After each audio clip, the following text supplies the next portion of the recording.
Well, another non-action-packed, easy on us gospel from St. Luke.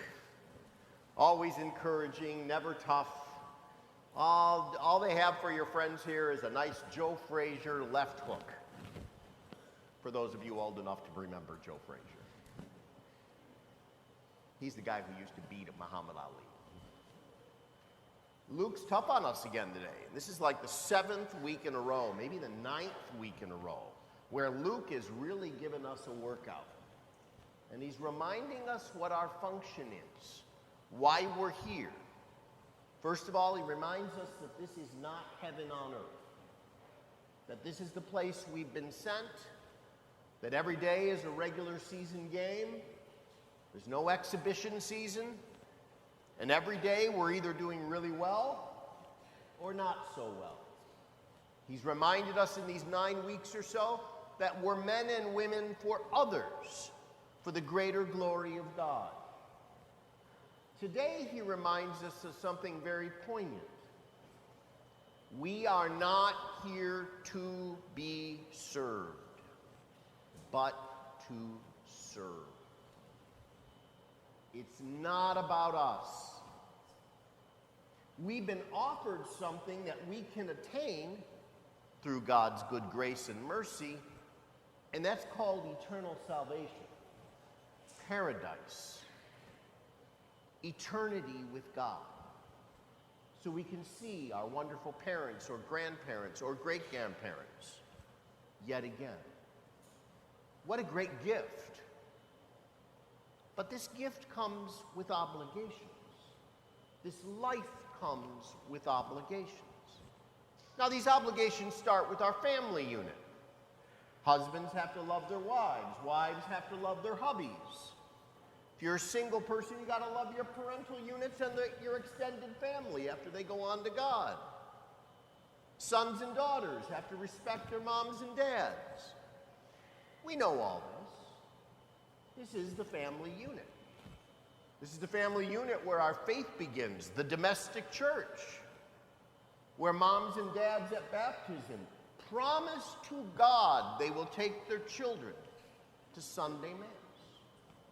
They owe that to them, and they will be held accountable if they drop the football on it. So these are all the things given to us at kind of our local level.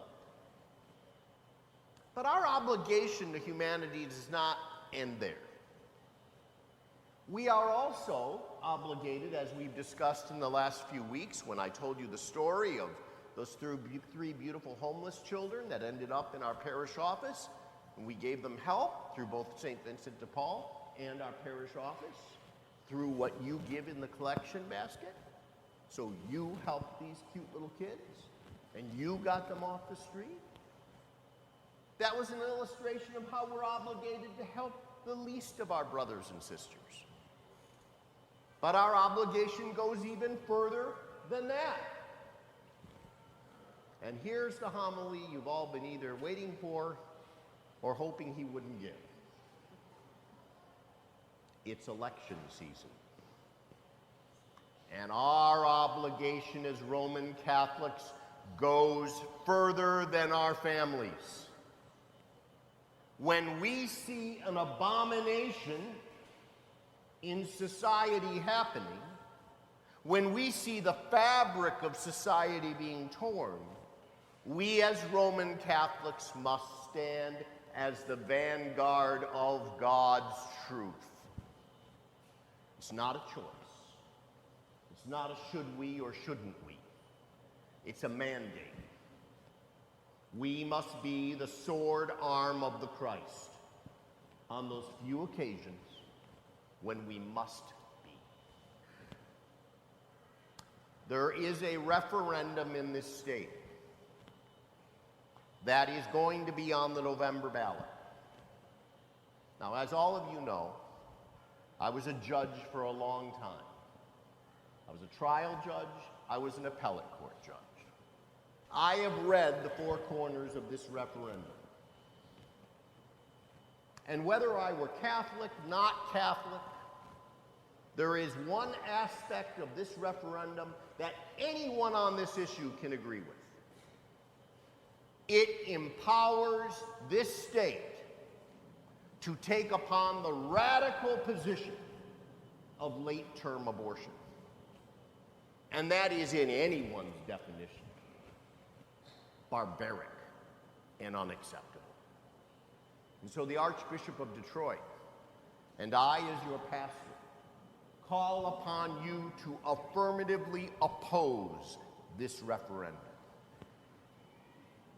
Your immortal soul is in place here.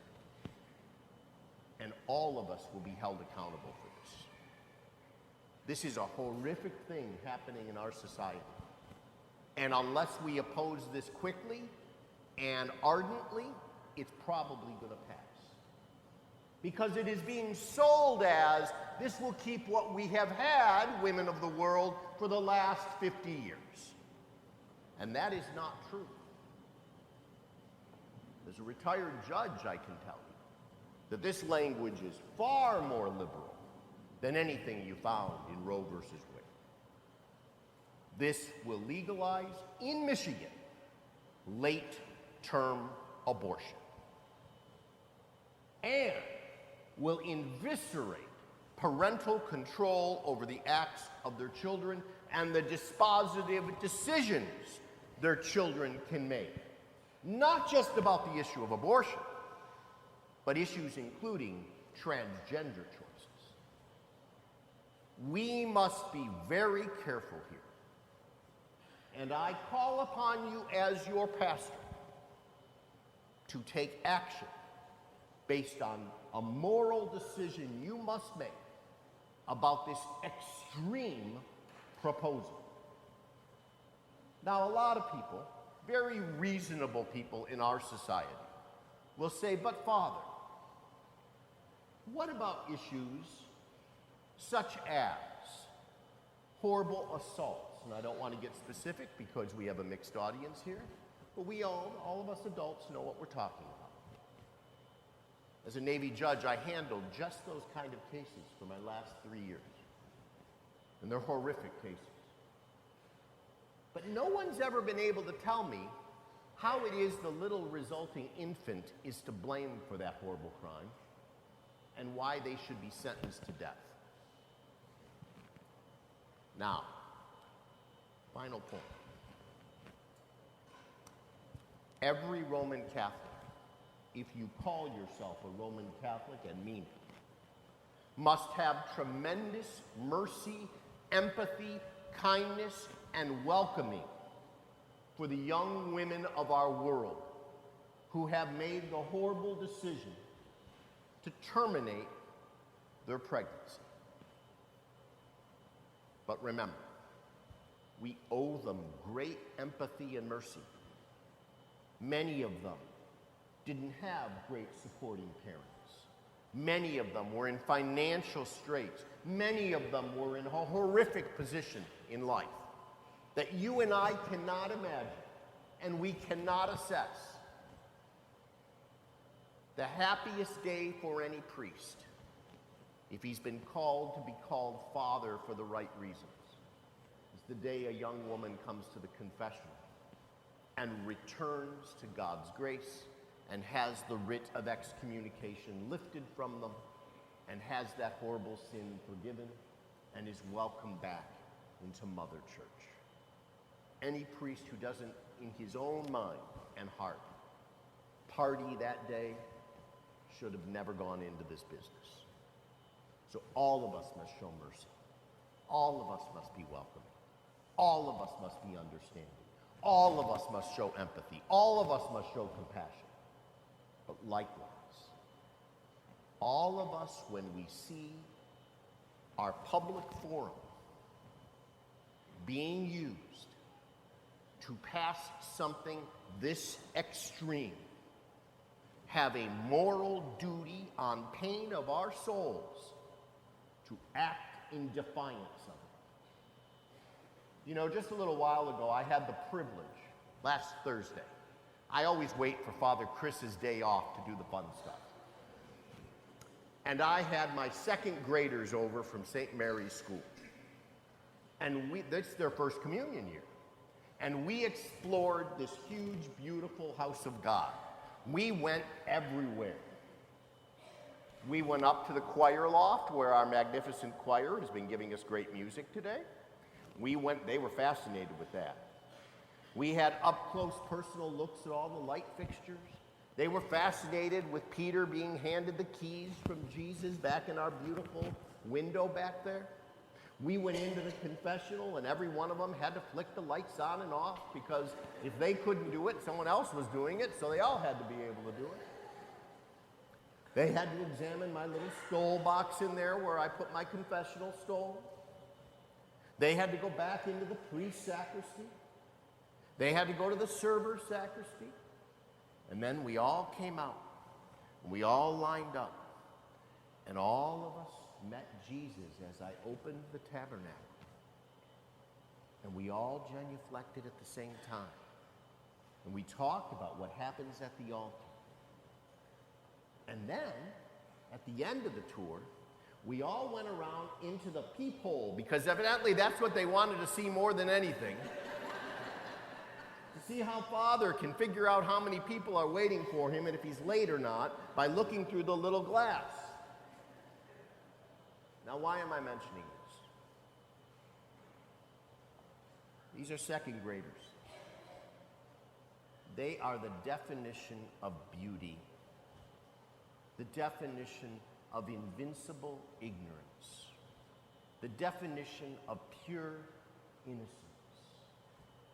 And as I reflected on this evil referendum, I could not have imagined one of these miracles of God's hands and love between a husband and wife having been eradicated from our world. As you know, I don't talk about this issue often. There's really no reason to often. Catholicism is clear. The Holy Father is clear on what we believe in. But at moments like this,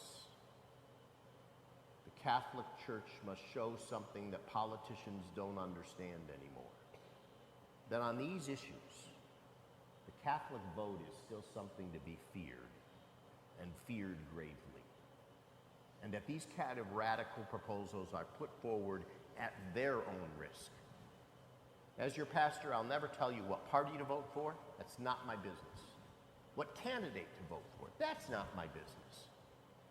But when there is a radical issue like this that violates the natural law, then I would be remiss in my duty and could be properly labeled as coward for not shepherding you in the direction of life and the direction of God.